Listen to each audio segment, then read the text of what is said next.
বেশি বেহায়া, আপনি নাকি জায়েদ খান? জায়েদ খান। শাবনূর পূর্ণিমা মৌসুমী, আপনার প্রিয় নায়িকা কে? শাবনূর। শাবনূরকে কখনোই ভালোবাসিনি। কাকে দরজাল শাশুড়ির চরিত্রে মানাবে? বিশ্বাস। ডিপজল, মিশা, শাহরিয়ার নাজিম, জয়, তিনজনের মধ্যে কে সেরা ভিলেন? সেরা তো ডিপজল ভাই, জনপ্রিয়তায় বেশি। শাকিব খান। শাকিব খান তো এখন পর্যন্ত সুপার ডুপার হিট। এই প্রজন্মের কোন নায়িকার সাথে নায়ক হিসেবে কাজ করতে চান? পূজা চেরি, দিঘি নাকি নুসরাত ফারিয়া? তাসনিয়া ফারিন। ভাইয়া, অভিনেতা নাকি উপস্থাপক, কোন পরিচয় দিতে পছন্দ করেন? অভিনেতা। শাবনূর পূর্ণিমা মৌসুমী, আপনার প্রিয় নায়িকা কে? শাবনূর। কাজ করতে গিয়ে কখনো নায়িকার প্রেমে পড়েছেন? বহুবার। শাকিব খান, আফরান নিশো, সিয়াম আহমেদ, ঈদে কার সিনেমা দেখবেন? তিনজনেরই। প্রথমে কারটা দেখবেন? সিয়াম। কেন? পছন্দের ছোট ভাই। অভিনেতা হিসেবে আপনার কোন কাজটি আপনার কাছে সেরা মনে হয়? এখনো সেরা কাজ করতে পারিনি, আপাতত জিম্মি। যোগ্যতা অনুযায়ী কি সঠিক জায়গায় আসতে পেরেছেন? মোটেও না। অভিনয়ের সুযোগ না পাওয়ার জন্যই কি সমালোচিত উপস্থাপক হয়ে উঠেছিলেন?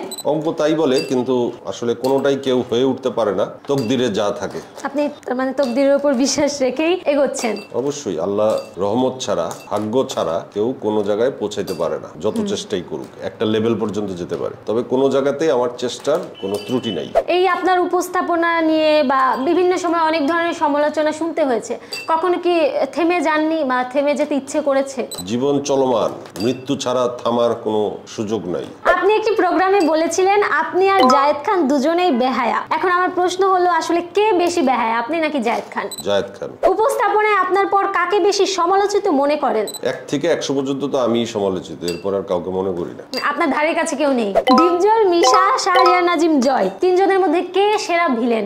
পর্দায় তো মিশা ভাই ভিলেনের সংখ্যা বেশি। সেরা কে আপনার চোখে? সেরা কে?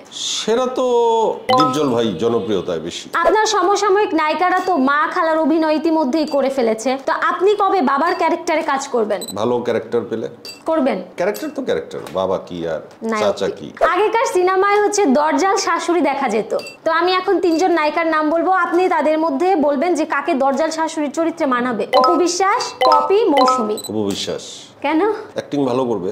দরজাল দরজাল ভাইব আছে না, অ্যাক্টর দরজালও হইতে পারে, অ্যাক্টর সফটও হইতে পারে। অপু বিশ্বাস সেটা বেশি ভালো পারবে। শাবনূরকে কি এখনো ভালোবাসেন? শাবনূরকে কখনোই ভালোবাসিনি। আপনার সময় সেরা নায়ক কে ছিল? ওমর সানি, শাকিব খান নাকি রিয়াজ? তো আমার সময়ের আগে, আমার সিনিয়র তারা। তাদের মধ্যে যদি বলি সেরা কে ছিল? ওমর সানি, শাকিব ওমর খান সানিও নাকি এক রিয়াজ? সময় সুপার হিট ছিল, রিয়াজও এক সময় সুপার হিট ছিল। আর কার কথা বললা? শাকিব খান। শাকিব খান তো এখন পর্যন্ত সুপার ডুপার হিট। কাজে এক একজনের এক একটা সময়ে কাল আসে, সো ওই সময় সে হিট থাকে। গাজী মাজহারুল আনোয়ারের লেখা একটি গান কি আপনি বলতে পারবেন 2 লাইন? আমি 100টা গান 2 লাইন করে বলতে পারবো। তাহলে একটু 2 লাইন শোনান আমাদের। আমি গান গাইতে পারি না, তবু একটু চেষ্টা। জয় হবে হবেই আমার, আজ যত করো অনাদর, একদিন মনে হবে আমি তোমার নই পর। এই প্রজন্মের কোন নায়িকার সাথে নায়ক হিসেবে কাজ করতে চান? পূজা চেরি, দিঘি নাকি নুসরাত ফারিয়া? তাসনিয়া ফারিন। তাসনিয়া ফারিন। কেন? তুমি তো ওর নামটাই বলো নাই, হ্যাঁ। কেন জিজ্ঞেস করার অধিকারই তোমার নাই? এর জন্যই তো জিজ্ঞেস করছি, আমি নাম তো বলিনি, আপনি তাহলে কেন ওর নামটা দুর্দান্ত বললেন? অ্যাক্ট্রেস, দুর্দান্ত। তাহলে আপনার তাসনিয়া ফারিনের সাথে কাজ করার একটা সুপ্ত বাসনা রয়েছে। হ্যাঁ, যে কোনো দুর্দান্ত অ্যাক্ট্রেস এবং টপ নায়িকার সাথে কাজ করার এক্সপেকটেশন আমার সবসময় থাকে। বাংলাদেশের সমস্ত টপ নায়িকার সাথে আমি নায়কের চরিত্রে অভিনয় করে ফেলছি। জিম্মিতে আপনাকে কি ধরনের চরিত্রে বা জিম্মি নিয়ে কতটা এক্সপেকটেশন আপনার রয়েছে? দুর্দান্ত জিম্মি, দারুণ কাজ, হইচইতে ফাটায় ফেলাবে জিম্মি, এত দারুণ। এখন কি জিম্মি কি শাকিব খান, সিয়াম, তারপরে আফরান নিশো সবাইকে টক্কর দিতে পারবে? টক্করটা আমি জানি না। ওটিটি প্ল্যাটফর্ম হচ্ছে ভালো কন্টেন্ট এবং অ্যাক্টরের ভালো অভিনয় করার সুযোগের জায়গা। এখানে আসলে টক্কর দেওয়া বিজনেস ওইটার সাথে রিলেটেড না, এটা সিনেমা হলের সিনেমাতে হয়। যেহেতু জিম্মির সিনেমা হলের সিনেমা না, কাজে কোন ছবি 1 নম্বর ব্যবসা সফল হবে সেটা জিম্মির দিয়ে বিবেচনা করা যাবে না। এটা ওটিটি প্ল্যাটফর্মের ভিন্নতা আছে। আমি দেখলাম আপনার একটা পোস্ট দেখলাম যে জয়া হাসানের সাথে আপনার দীর্ঘ অনেক বছর পরে আবার কাজ করা, তো সেটা আসলে কেমন ফিল হচ্ছে, বা জয়া হাসানের সাথে কি আপনাকে কেমন চরিত্রে দেখা যাবে? জিম্মি দেখলে বোঝা যাবে। আগে কিছু বলবেন না? একটু একটু হিন্টস তো দিতে পারেন না না দেখে দর্শকদের। নিও, জিম্মি দেখলেই বুঝবা। তাহলে দেখতেই হবে জানার জন্য। অবশ্যই। আচ্ছা, শেষ কবে প্রেমে পড়েছেন? মনে নাই।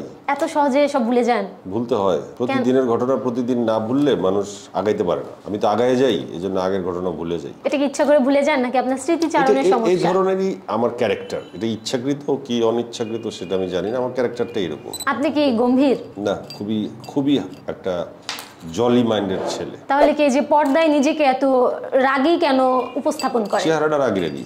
তাহলে চেহারায় সমস্যা? চেহারায় সমস্যা। তোমার একটা হলুদ বাড়তি। আপনাকে যারা পছন্দ না করে তাদের উদ্দেশ্যে কিছু বলেন। পৃথিবীতে সবাই যে আমাকে পছন্দ করবে এটা তো হতেই পারে না। যারা অপছন্দ করে তারা হয়তো নিশ্চিত কারণেই করে, আর যারা পছন্দ করে তাদের হৃদয়ে আমি ছুঁতে পেরেছি বলেই পছন্দ করে। তো আমার চেষ্টা থাকবে যে বেশিরভাগ মানুষ যেন আমাকে পছন্দ করে, তাদের হৃদয়কে আমি টাচ করে যাব। আমি আমৃত্যু সেই চেষ্টা করে যাব। যে মানুষরা বেঁচে থাকা অবস্থায় পছন্দ করে না, তাদের অনেকেই আবার মরে গেলে পরে পছন্দ করে। সো পৃথিবীর আয়ুটা খুবই সামান্য, কিন্তু মানুষের আল্লাহ এমন এক পাওয়ার দিছে যে মানুষ মৃত্যুর পরেও তার কাজ দিয়ে বেঁচে থাকে, তার মূল্যায়ন অনেক বছর পরেও হয়। সেই সুযোগে যদি আমিও পড়ে যাই, যারা আমাকে ঘৃণা করে তারা হয়তো একসময় আমাকে ভালোবাসবে। আমি যদি আপনাকে একটা সুযোগ দিই নিজেকে কোনো একটা প্রশ্ন করার, তাহলে আপনি নিজেকে কি প্রশ্ন করবেন? নিজেকে, শাহরিয়ার নাজিম জয় তার নিজেকে কি প্রশ্ন করতে চায়? অ্যাকচুয়ালি তুমি এখন কোন ক্যারেক্টারটা করতে চাও, নেক্সট কাজে কি ধরনের ক্যারেক্টার করতে চাও, এই প্রশ্নটা করতাম। উত্তরটা কি হবে? উত্তর তো আমি নিজে জানলে এই প্রশ্ন করতাম।